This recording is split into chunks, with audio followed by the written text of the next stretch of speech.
ईश्वर के सिवा और कौन पाप क्षमा कर सकता है।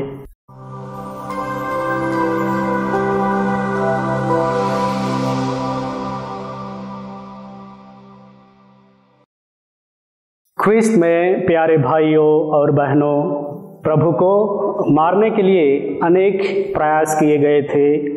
विशेष रूप से उनके द्वारा स्वयं को ईश पुत्र घोषित किए जाने के बाद, परंतु औपचारिक रूप से उनकी मृत्यु का निर्णय तब हुआ जब उन्होंने लाजरुस उसको मूर्खों में से जिलाकर अपनी शक्ति प्रकट की।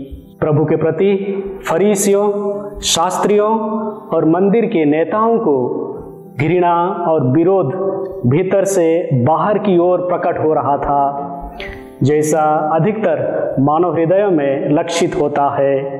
पहले वे अपने हृदयों में प्रभु से घृणा करते हैं, फिर उन्होंने अपनी घृणा शिष्य के सामने प्रकट किए। इसके बाद खुलेआम लोगों के सम्मुख और अंत में यह घृणा स्वयं ख्रिस्त पर केंद्रित हो गई। उनके हृदय की दूषित मनोवृत्ति उस समय प्रकट होती है जब कफरनहूम में पक्षघात से पीड़ित एक रोगी प्रभु के सामने लाया गया, परंतु तुरंत ही चमत्कार दिखाने से पूर्व यीशु ने उनके पाप क्षमा किए, क्योंकि रोग, मृत्यु और बुराई सबका कारण पाप ही है, भले ही वह व्यक्ति के अपने पाप ना हो। अतः प्रभु पहले रोगों के मूल अर्थात पाप तक जाकर उसे क्षमा करते हैं। बेटा, तुम्हारा पाप क्षमा हो गया है। संत मार्कुस अध्याय 2 पद संख्या 6। चमत्कार को यीशु की महानता का प्रमाण ना मानकर उनके शत्रु सोचने लगे, या क्या कहते हैं, या तो ईश निंदा कर रहा है, ईश्वर के सिवा और कौन पाप क्षमा कर सकता है।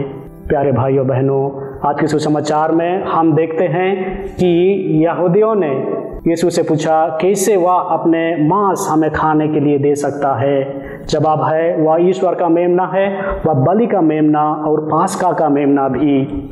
वे क्रूस पर लटकाए जाते हैं, जैसे मंदिर में मेमने को बलि चढ़ाया जाता है। बलिदान में भक्त दान के रूप में जानवर को ले आते हैं और चढ़ाते हैं। चढ़ावे में या ईश्वर को दिया जाता है और ईश्वर उसे स्वीकार करते हैं। पवित्र मिस्सा में ईश्वर को स्वीकार करते हैं, क्योंकि क्रूस के बलिदान में उन्होंने हमारा स्थान ले लिया है। आंतरिक याजक और भक्त बलिदान में शामिल होते हैं। वे उनके लिए जो मार्ग, सत्य और जीवन है, वे ईश्वर एक है, वे उसमें विश्वास करते हैं। आज के पहले पाठ में पेतरुस का मन परिवर्तन हमें ईश्वर की इच्छा और उनके कार्यों को बखान करती है। ईश्वर की इच्छा हमारी इच्छा से परे है, जैसे हम अपने जीवन में अनुभव करते हैं। पौल जो ख्रिस्तियों को सताया करता था, कैसे ईश्वर ने अपने सुसमाचार का प्रचारक बना दिया। जब हमें कठिनाइयाँ आती है, हमारे जीवन में दुख तकलीफ आती है, हमें लगता है कि सब कुछ समाप्त हो गया है, हम आशा खो बैठते हैं, हम हताश, निराश हो जाते हैं। प्यारे भाइयों बहनों, हमें ईश्वर की इच्छा की तलाश करनी है, क्योंकि उसी के द्वारा हमारा जीवन का संचालन होता है।